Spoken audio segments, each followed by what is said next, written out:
Bonjour à tous et à toutes, bienvenue dans notre studio Corona. Je suis Romuald Kozmans, créateur de voyages pour l'agence Connection à Liège. Et aujourd'hui, j'ai le plaisir d'être aux commandes de ce studio Corona avec Nicolas, qui est en direct de Reykjavik en Islande. Alors, nous allons découvrir à travers Nicolas comment se passe la vie en Islande, si le confinement se passe comme chez nous ou si au contraire la vie continue son cours. Donc, tout d'abord, Nicolas, comment vas-tu? Ça va très bien. Merci pour l'invitation pour le live. Avec plaisir, c'est un plaisir de t'avoir. Merci d'avoir consacré du temps à Connection.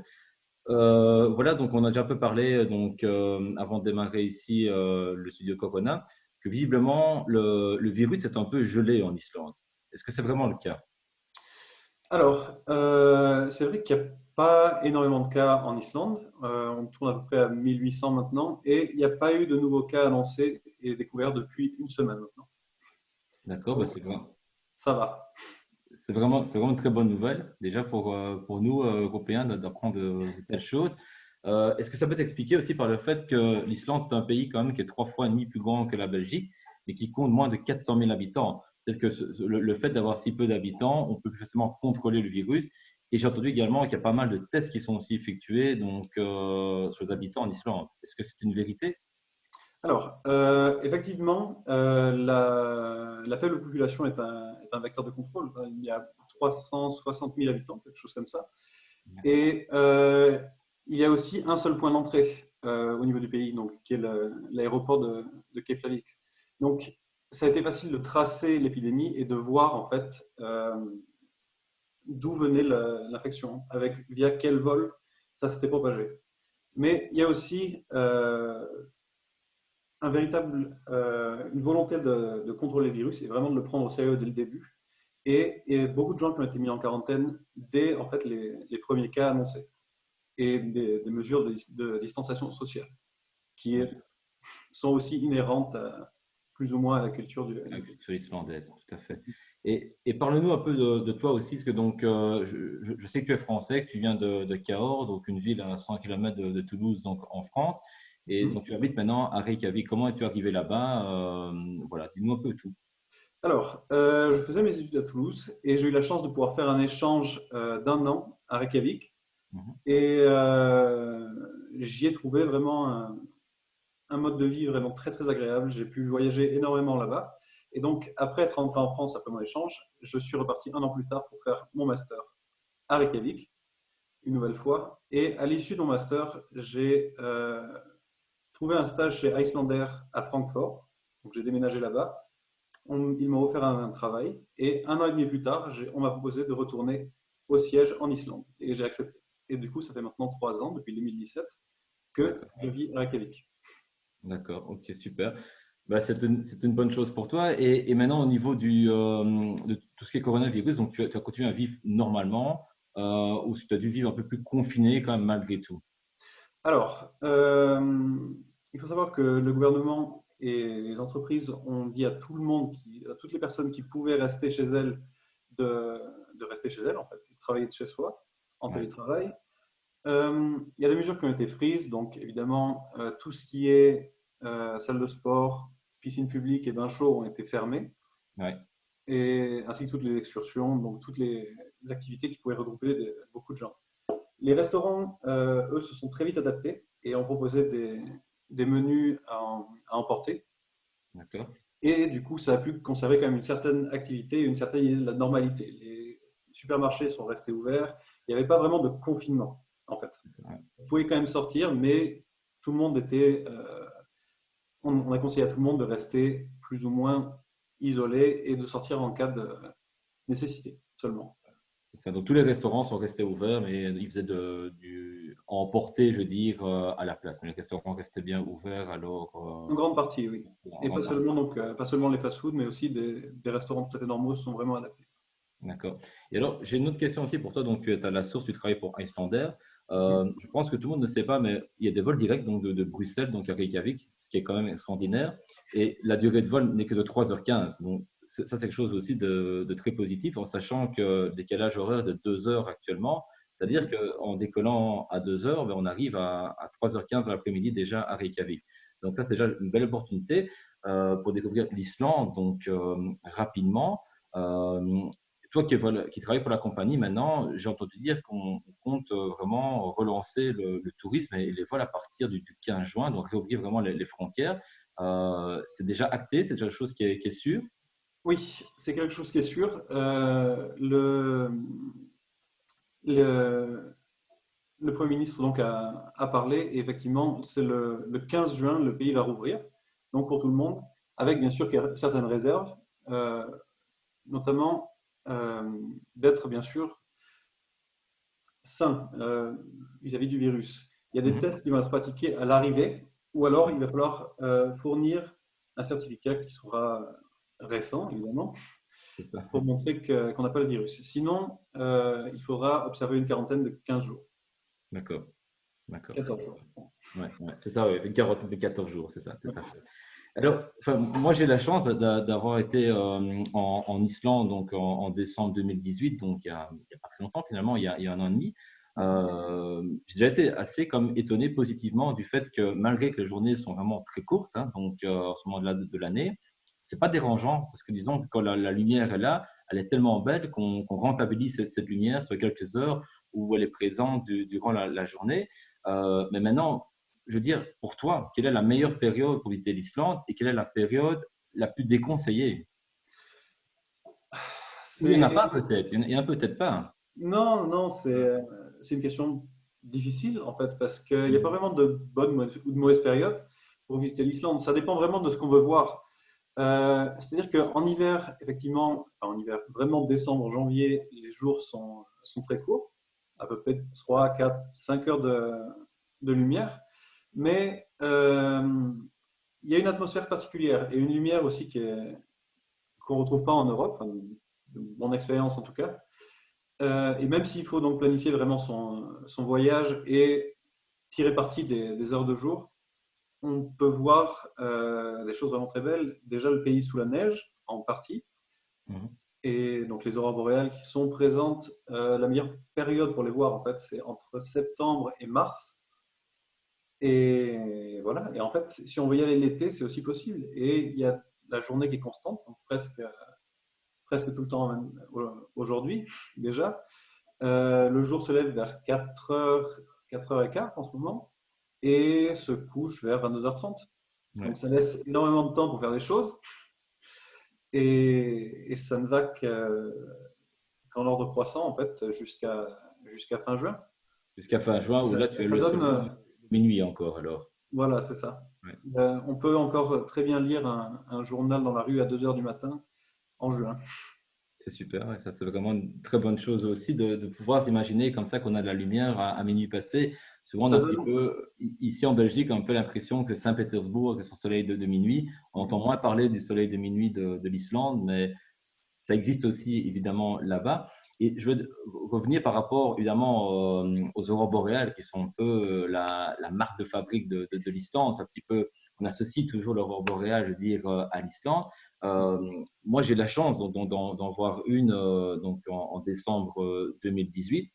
Mais j'ai failli être très frustré parce que au niveau des photos, il faut avoir une technique comme assez particulière pour arriver à avoir un bon résultat. Est-ce que tu peux expliquer comment réaliser la photo parfaite?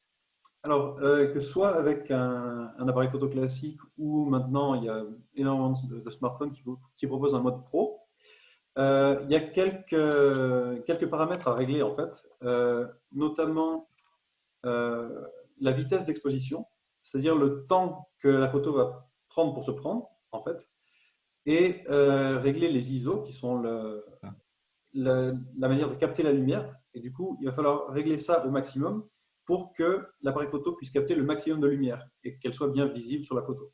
Donc, en gros, il faut un temps d'exposition très long et le capteur de lumière réglé au maximum. C'est ça.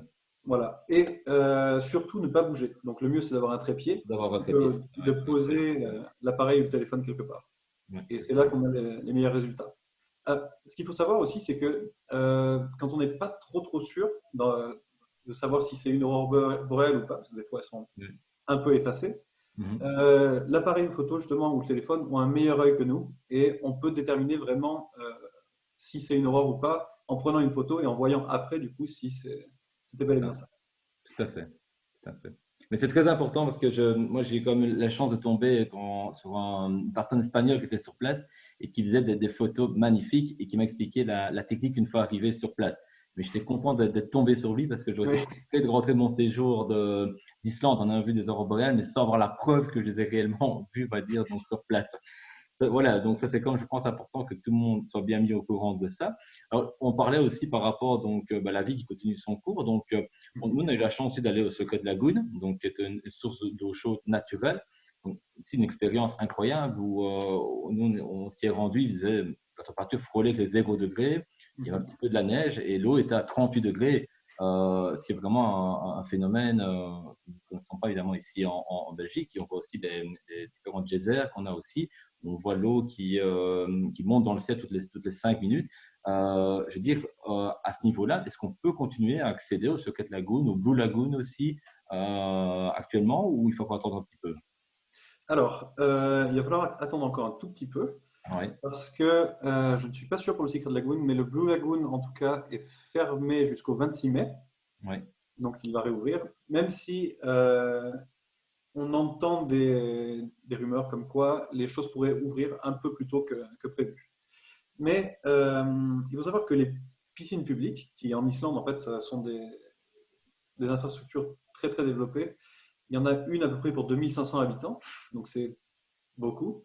Il y en a partout à travers le pays et elles comportent toutes, donc des bassins de nage évidemment, mais aussi et surtout des bains chauds, hammams et saunas. Et elles ont prévu de réouvrir le 18 mai, donc là dans 3 jours. d'accord, d'accord, Et c'est aussi une expérience qui permet de voir un peu de la vie quotidienne des Islandais et, euh, et qui peut aussi euh, faire une expérience presque comme le Secret Lagoon ou le Blue Lagoon. c'est ça, c'est ça. Alors, j'ai deux questions aussi. La première question que je n'ai pas posée, c'est vrai. Est-ce que les écoles sont toujours ouvertes au fait en ce moment? Oui, tout à fait. D'accord. Les écoles sont encore ouvertes. Alors, il y a eu une période où les effectifs étaient réduits, et là, même encore, les cantines, par exemple, ne fonctionnent pas. Mhm. Mais les élèves, en tout cas jusqu'au lycée, vont à l'école. D'accord, super.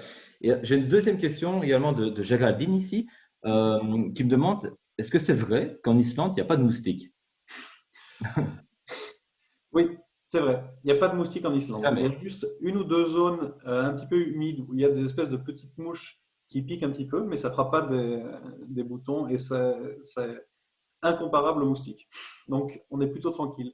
Au niveau insectes, euh, ça va en Islande. D'accord, d'accord. Ça a déjà fait encore donner envie à plus de personnes de visiter ce décor, enfin ces paysages incroyables. Point de vue nature, moi, personnellement, je n'ai jamais rencontré d'aussi beaux paysages qu'en Islande, ailleurs en Europe.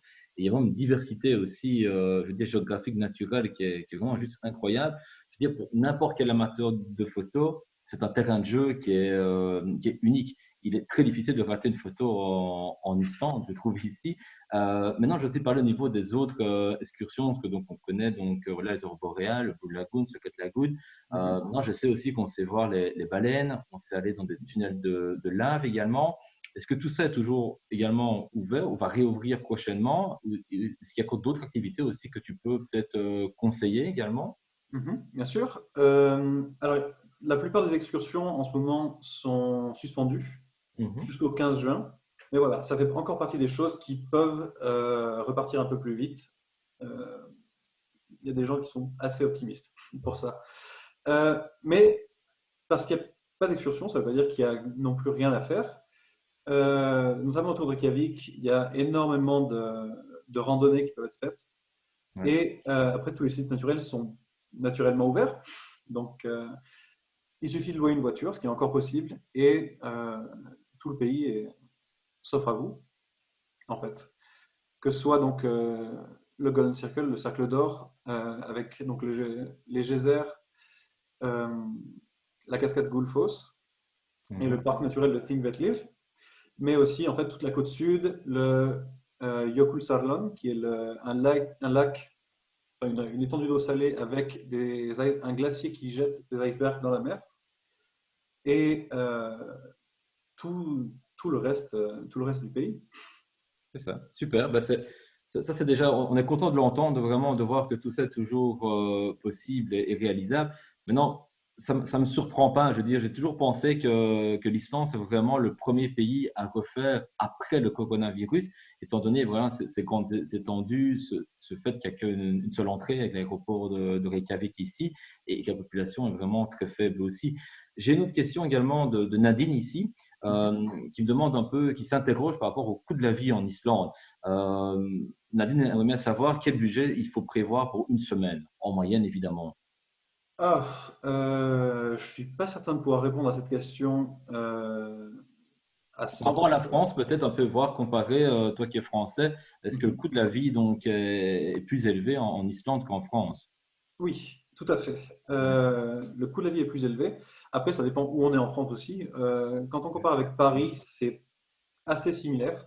D'accord, oui. Mais après, c'est euh, au niveau de la nourriture, en fait, peut-être 30% au-dessus d'en France, par exemple.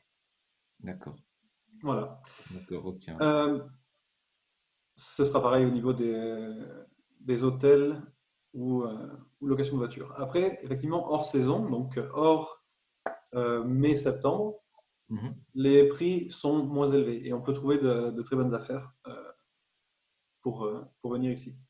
D'accord. Par rapport aussi, nous chez Connection, on a beaucoup évidemment de fly and drive, donc Mhm. des circuits donc, en voiture de location. Est-ce qu'il y a une période où il n'est pas possible de louer une voiture de location? Ou est-ce qu'on peut le faire toute l'année en Islande? Il est toujours possible de louer une voiture. Voilà. Il D'accord. faut savoir que la route 1, la route principale qui fait le tour du pays, est Mhm. toujours déneigée. Donc même avec une petite voiture, c'est possible. Et il faut savoir qu'en hiver, toutes les voitures, même les petites, sont équipées de pneus cloutés, qui sont donc adaptés pour la neige et la glace. Et D'accord. pour l'avoir déjà fait dans plusieurs petites voitures, c'est faisable. Voilà. Après, il ne faut pas évidemment sortir des sentiers battus euh, quand on a une petite voiture. Un 4x4 est le mieux. Par exemple, si on veut faire les fjords de l'Ouest, qui se situent donc tout en haut à l'ouest de l'Islande, qui est une partie vraiment très très belle, mais voilà, qui est principalement composée de pistes. Et là, donc, les quatre roues motrices sont conseillées.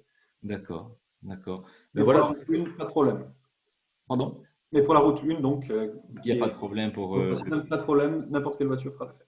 Alors, Après, il j'ai faut une faire autre. attention, évidemment. Je dis pas. Oui, bien sûr, bien sûr. On reste dans des conditions hivernales, donc, mais les voitures sont équipées pour savoir vraiment donc, rayonner. Et tout ce qui est logement reste ouvert toute l'année alors aussi. Voilà.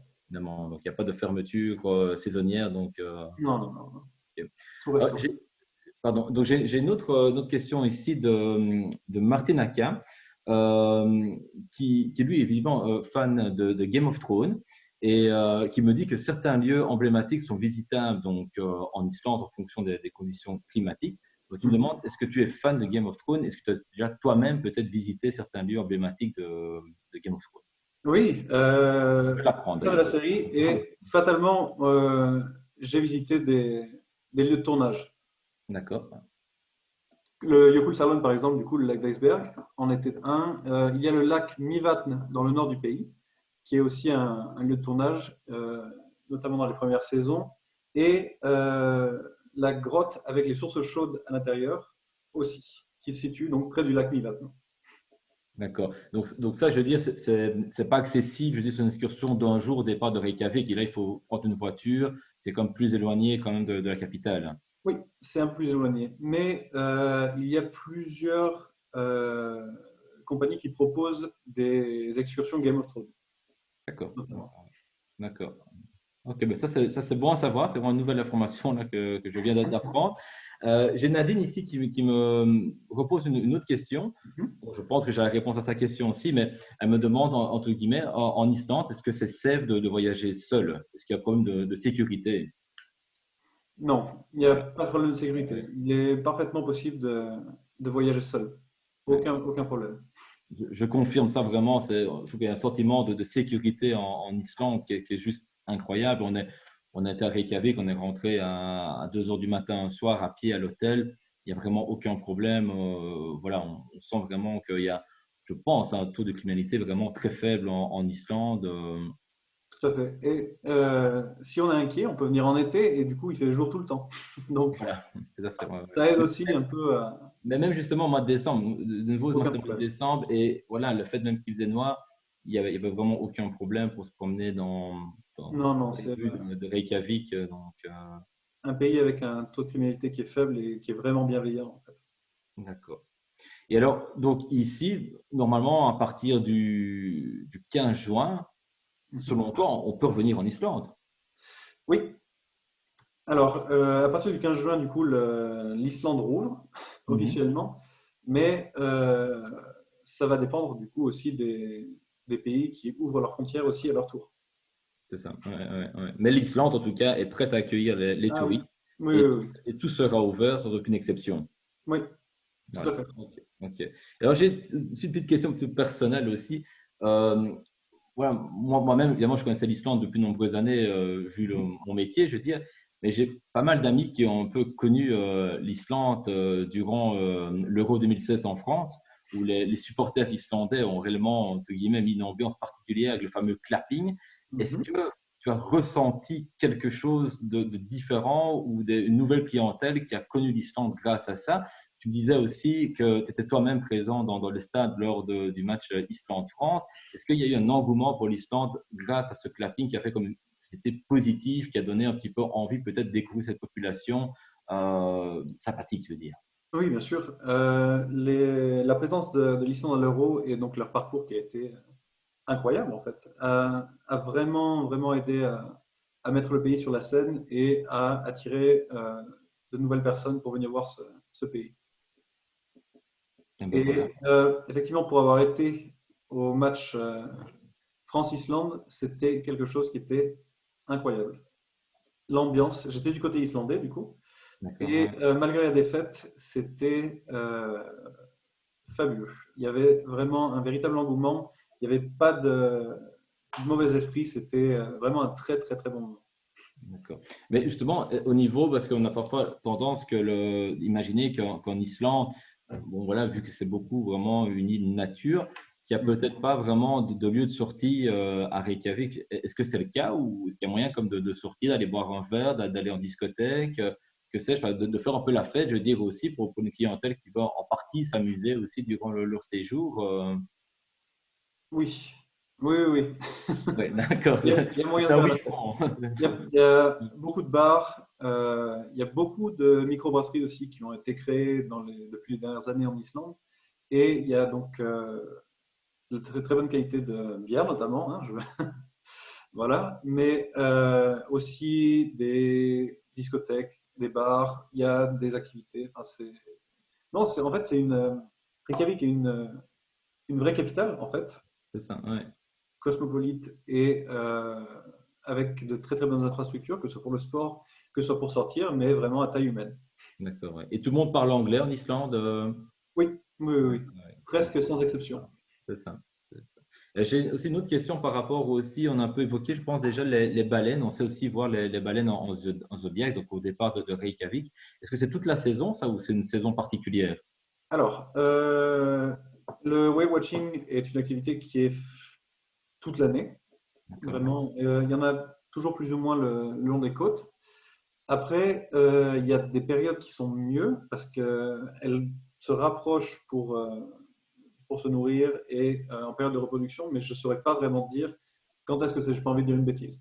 Mhm. D'accord, ok, pas de problème, pas de problème. Merci pour ta réponse. Ben voilà, je pense on a un peu fait le tour. Est-ce que tu as peut-être autre chose à ajouter encore par rapport à ton pays d'adoption maintenant, je vais dire? J'ai je pourrais ajouter des tas de choses, mais ça pourrait prendre des heures. Non, Bah, je... un incontournable, peut-être qu'on n'a pas encore évoqué, quelque chose qu'il faut voir en Islande. il faut tout voir. On peut voir. Ok, ben non, mais ça va, Non, il y a c'est vraiment très beaucoup, beaucoup bien. de choses qui sont vraiment très belles et on pourrait s'attarder sur des coins pendant des semaines. Il Mhm. faut simplement choisir un endroit qui nous plaît, avec des choses qui nous plaisent, et il faut l'explorer et puis Ouais. peut-être revenir plus tard. Il est tout à fait possible d'aller en Islande pendant 2 semaines. Oui, alors justement, à ce propos, pour faire le tour de l'île, Mhm. et quand même pouvoir s'écarter un petit peu de la route numéro un. Mhm. 2 semaines, c'est très bien. C'est ça. Voilà. Comme ça donne parfaitement le temps. On peut se poser quand même dans quelques endroits sans avoir l'impression de conduire tout le temps. 2 semaines, c'est vraiment le bon, la bonne La période de bonne temps durée idéale, c'est ça, ouais. Ouais. voilà, pour visiter, Ok. pour faire le tour de l'île. Et alors, toi aussi, on peut encore en parler aussi, donc qui travaille pour Icelandair. Donc, Mhm. on a aussi une possibilité de faire une escale donc, à Reykjavik, donc pour partir par exemple à Chicago, à New York. Il y a le hashtag MyStopover, si je ne me Mhm. trompe pas, qui existe aussi. Voilà, donc ça, c'est quelque chose aussi, peut-être en parler aussi de cette possibilité aussi de faire ce stopover à Reykjavik. Oui, tout à fait. Alors du coup, comme tu l'as évoqué, la- le temps de vol entre Reykjavik et Bruxelles est à peu près 3 heures, 3h15. Mhm. Et donc, il y a une escale à faire quand on veut aller aux États-Unis, puisque tout notre hub en fait se situe à Reykjavik. Et après, il y a donc pour aller à New York, par exemple, 6, 7 heures en plus. C'est ça, Donc, il est possible ou de faire une escale qui est très très courte, c'est-à-dire à peu près 1 heure, 1h30. Mais comme l'aéroport est tout petit et que, en fait, notre noyau est là, les gens, donc les vols vont attendre en fait, si jamais il y a un léger retard. ouais, Donc, c'est un transfert qui se fait très très facilement. Ou alors, il y a la possibilité, avec donc Icelandair, de faire une escale un peu plus longue, jusqu'à 3 jours, sans ajouter de prix en fait sur le billet. Ça compte comme un seul billet. Donc, il faut le réserver à l'avance, évidemment. Mais on a la possibilité de visiter un petit peu donc l'Islande et au moins le cercle d'or, Reykjavik et ses alentours en 2-3 jours avant de repartir, c'est que ce soit ça. donc à l'aller du voyage ou au retour, ou Il n'y même a, les deux. il y a aucun impact sur le prix du billet alors. Non, non, non. Ouais, ça, c'est une très bonne nouvelle aussi pour les voyageurs aussi qui veulent vraiment faire deux destinations complètement différentes en un seul voyage finalement. Mm. Mais merci beaucoup en tout cas Nicolas pour ton temps, Eh bien, pour tes réponses. Donc, je ne peux que vous inviter à visiter l'Islande dès le 15 juin, si du moins le gouvernement belge nous le permet. Ce pays, donc, comme on a pu le comprendre, est vraiment safe à tout niveau et d'ici là, ben, prenez soin de vous.